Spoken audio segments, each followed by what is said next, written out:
નમસ્કાર, tasty kitchen ગુજરાતીમાં તમારું સ્વાગત છે। તો આજ આપણે બનાવીશું દેશી રીંગણાનું ભરથું। તો ભરથું બનાવવા માટેની સામગ્રી આપણે જોઈ લઈશું। જેમાં શેકી લીધેલા રીંગણા છે, આ સૂકી ડુંગળી છે, આ શેકેલા મરચાં છે, આ ટામેટા છે, આ રાઈ છે, આ જીરું છે, આ હિંગ છે, આ લીલા ધાણા છે, આ આદુ લસણની પેસ્ટ છે, આ ગરમ મસાલો છે, આ હળદર છે, આ લસણીયો મસાલો છે, આ મીઠું છે અને આ તેલ છે। તો હવે આપણે ભરથાનો વઘાર કરી લઈશું। ગેસને ચાલુ કરી લઈશું અને આવી રીતના એક તપેલું લઈ લઈશું, જેમાં થોડું તેલ નાખી દઈશું।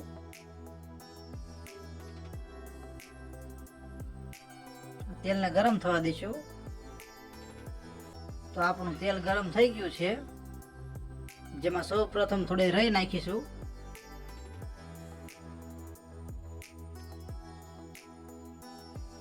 પછી થોડું જીરું નાખીશું,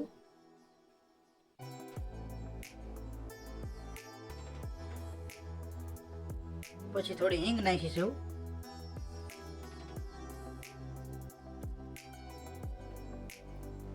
પછી આદુ લસણની પેસ્ટ નાખીશું,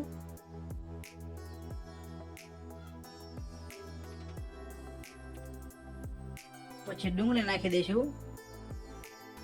ડુંગળી આપણે સૂકી જ લીધી છે।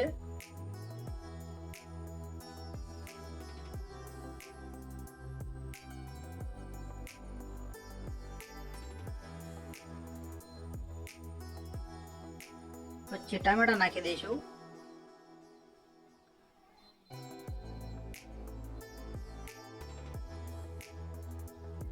પછી થોડી હળદર નાખી દઈશું, પછી ગરમ મસાલો પાવડર નાખી દઈશું,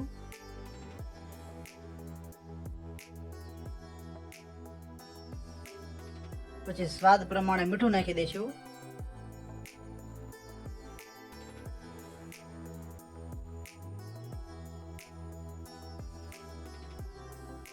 પછી લસણીયો મસાલો નાખી દઈશું,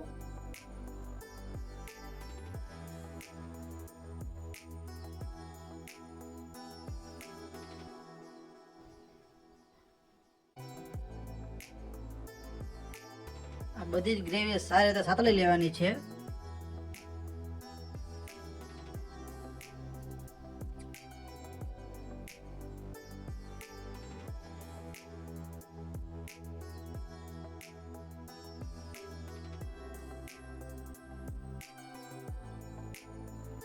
પછી આ શેકેલા મરચાં નાખી દઈશું। મરચાંને કાચા નાખવા કરતા શેકીને નાખશું તો ભરથામાં સ્વાદ સારો આવશે।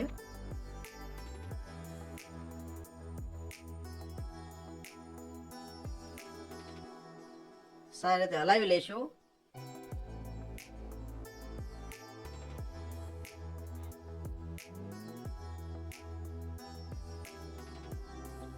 અને હવે આમાં શેકેલા રીંગણા નાખી દેવાના છે।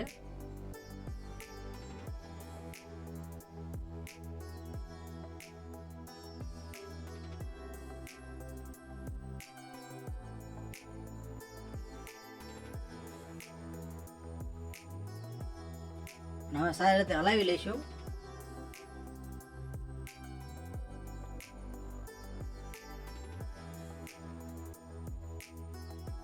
રીંગણાના ભરથામાં આપણે લવિંગ બાદિયાનો પાવડર નાખવો હોય તો તે પણ નાખી શકાય।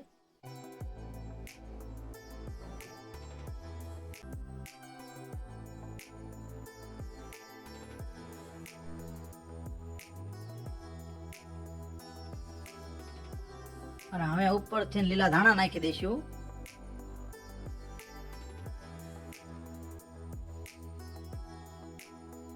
તો તૈયાર છે આપણું દેશી રીંગણાનું ભરથું। તો તમને અમારા ભરથાનો વિડીયો કેવો લાગ્યો? જો વિડીયો પસંદ આવ્યો હોય તો વિડીયોને લાઈક કરો, શેર કરો અને આવી અવનવી રેસીપી જોવા માટે અમારી ચેનલને સબસ્ક્રાઈબ કરો। વિડીયોને પૂરેપૂરો જોવા માટે તમારો ખૂબ ખૂબ આભાર।